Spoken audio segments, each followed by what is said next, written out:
Hello. Good morning అండి. నేనైతే నాటుకోడి కూరని పిల్లలొస్తారని చెప్పేసి చేయటానికి పూనుకున్నానండి. ముందుగా ఒక బాండిల్లో ఆయిలేసుకొని లవంగాలు, దాల్చిన చెక్క, యాలుక్కాయలు యేసుకొని బిర్యానీ ఆకు కూడా ఒక 2, 3 యేసుకొని ఫ్రై అయిన తర్వాత మంచిగా ఒక 3 నే ఉల్లిపాయలు మంచిగా సన్నగా తరుక్కొని, తర్వాత పచ్చిమిర్చి యేసుకొని మంచిగా వేపుకోవాలండి. అవి మంచిగా వేగాలంటే కొంచెం ఉప్పేసుకోవాల్సి ఉంటుంది ఎక్కువ గాకుండా. అట్లానే దానిలో గూడా పసుపు వాసన రాకుండా పసుపు గూడా యేసుకోవటం జరిగిందండి. మంచిగా ఇదంతా గూడా కొద్దిగా బాగా ఏగేటట్టు మరీ నల్లగా అవ్వద్దు గానీ బాగా వేగాలండి. కొంచెం ఆయిలంతా గూడా మరి పైకొచ్చి మంచిగా వేగే వరకు గూడా దీన్ని తిప్పుకుంటా ఉండాలి మంచిగా. ఇదిగోండి మొత్తం మీద 2 కేజీలు నేను చికెన్‌ని మంచిగా కడిగి పక్కన బెట్టుకోవటం జరిగింది. మరి చూడండి. ఇదంతా గూడా మంచిగా వేగాలనమాట. వేగటం కోసం అని చెప్పేసి మంచిగా తిప్పుతూ ఉండాలి. మాడకోకుండా ఉండాలండి. మాడితే మళ్ళీ టేస్ట్ మారిపోద్ది గాబట్టి మాడకోకుండానే దాన్ని చూసుకోవాలి. బాగా వేగిన తర్వాత దాంట్లో అల్లం వెల్లిపాయ పేస్ట్‌ని నేనైతే ఒక 3 స్పూన్ల దాకా యేసానండి. ఎందుకంటే 2 కేజీల చికెన్ కాబట్టి కొంచెం పడుతుంది. 3 స్పూన్లు అల్లం వెల్లిపాయ పేస్టేసి మంచిగా దాంట్లో కలియ తిప్పుకోవటం జరిగింది. చూడండి మంచిగా చక్కగా అదంతా గూడా మంచిగా మాడకోకుండా చూసుకోవాలండి. తిప్పుతూనే ఉండాలి. మంచిగా వేగాలి. అంతా కలిసేటట్టు తిప్పాలి. ఇదంతా గూడా మంచిగా వేగింది. మంచిగా ఆయిల్ పైకొస్తుందనుకున్నప్పుడు ఈ చికెన్‌ని అందుట్లో వేయాలండి. నేనైతే అసలు కుక్కర్‌లో వేయనండి. ఎందుకంటే టేస్ట్ మారిపోద్ది. మామూలుగా వండితేనే పూర్వం మన పెద్దోళ్ళందరూ గూడా మామూలుగానే వండేవాళ్ళు. మరి అదే విధంగా నేనైతే కుక్కర్‌లో కాకుండా మామూలుగానే వండేస్తానండి. నేను 8 స్పూన్లు కారం వేయటం జరిగింది. 2 కేజీలు గాబట్టి. అసలు కేజీకి 5 స్పూన్లు యేసుకోవచ్చండి. మరీ కారం ఎక్కువొద్దు. పిల్లలు సరిగ్గా తినరు గాబట్టి నేను మరి 8 స్పూన్లేసానండి. దాని మరీ ఎక్కువ అవ్వదు, తక్కువ అవ్వదండి. బావుంటది. పచ్చిమిర్చి గూడా యేసాను కాబట్టి. నాటుకోడిలో కొంచెం కారం ఉంటేనే బావుంటదండి. కొంచెం కారం ఎక్కువగా ఉంది. అందుకని అలా వేయటం జరిగింది. మంచిగా ఇవి గుడ్డుకొచ్చినటువంటి కోడి. హ్మ్. మరీ ముదురుది గాదు, లేతది గాదండి. అందుకనే నేను మంచిగా మామూలుగానే వండటం కోసం కుక్కర్‌లో కూడా ప్రయత్నం చేస్తున్నాను. నేనైతే ఇలానే చేస్తాను. చూడండి మంచిగా అదంతా గూడా ఆయిల్ మంచిగా పైకి తేలాలి.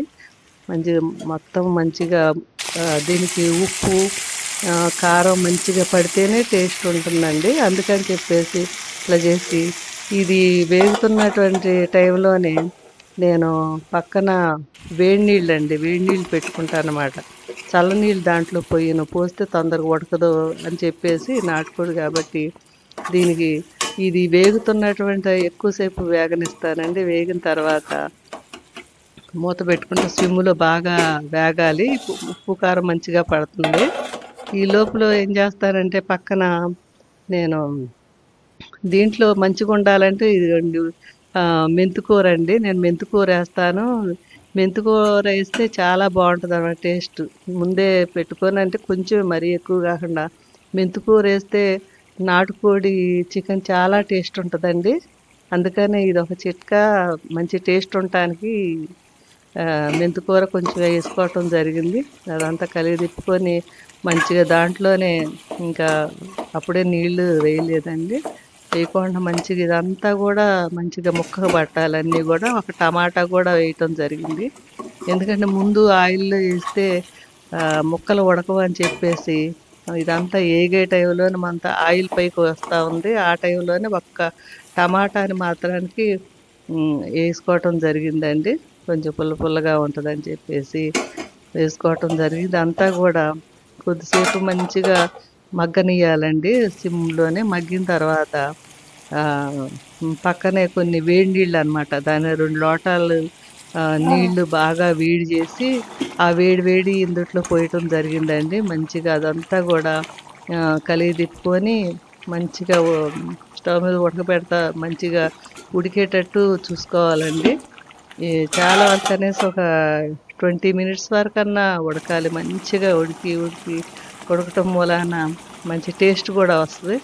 మనకి ధనియాల పొడి ఇప్పుడు వేస్తానండి, ఎందుకంటే అడుగంటుదనే ఉద్దేశంతో ధనియాల పొడి వేయటం జరుగుతుంది. ధనియాల పొడి వేసేసి చాలా వరకు ఉడికింది అన్న తర్వాత కొంచెం ధనియాల పొడి మంచిగా వేయటం జరిగింది. అదే దీన్నంతా కూడా మంచిగా తిప్పుకోవాలి. కొంచెం ఇంకా ఉడకటం కోసం కొంచెం కొద్దిసేపు కనీసం ఒక 5 నిమిషాలు 10 నిమిషాలన్నా ఇట్లా బాగా నీళ్ళన్నీ కూడా దాదాపు ఎగిరే వరకు ముక్క ఉడకాలండి బాగా. ఉడకపోతే మళ్ళీ కూడా కొన్ని వేడి నీళ్ళే వేసుకోవచ్చు, కానీ ఇక ఆ పరిస్థితి లేకుండా దాదాపుగా ఉడకటం జరిగింది. ముక్క కూడా చక్కగా మెత్తగా ఉంది. నేను తీసుకొని చూడటం జరిగింది. ఈ టైంలో ఉప్పు కూడా చూసుకోవాలి. ఉప్పు ఏమైనా తగ్గినట్టయితే కొంచెం వేసుకోవాలండి. మరి నాకైతే బాగానే అనిపించింది. మొత్తం పులుపు కానీ అన్నీ కూడా కరెక్ట్గా సరిపోయాయని చెప్పేసి అనిపించిందండి. ఉడకపోతే మాత్రం కంపల్సరీ నీళ్లు పోసుకోవాల్సి ఉంటుంది. అందుకని సరిపడా ఉడికింది. మంచిగా తిప్పుకోవాలి, లేకపోతే అడుగంటుద్దండి. ధనియాల పొడి వేసాం కాబట్టి తిప్పుకుంటానే ఉండాలి. కొంచెం ఉడికింది అన్న తర్వాతే ఆ ధనియాల పొడి కూడా వేసుకోవాల్సి ఉంటుంది. ఇది బాగా కొద్దిసేపు ఉడకనివ్వాలి. ఉడికింది అనుకున్న తర్వాత దాంట్లో గరం మసాలా వేసుకోవాలండి. మొత్తం ఉడికిపోయింది, నేను ముక్క కూడా తిని చూశాను. అదంతా గరం మసాలా పొడి వేసుకొని తర్వాత కొంచెం కొత్తిమీర దాని మీద చల్లుకొని మంచిగా అసలు చాలా టేస్ట్గా అనిపించిందండి. అన్నీ సమానంగా సరిపోయినాయి. ఇక అదంతా చూసి మొత్తం ఒకసారి మంచిగా దాన్ని అంతా కూడా కలిసేదాకా అంతా కూడా తిప్పుకోవాల్సి ఉంటుందండి.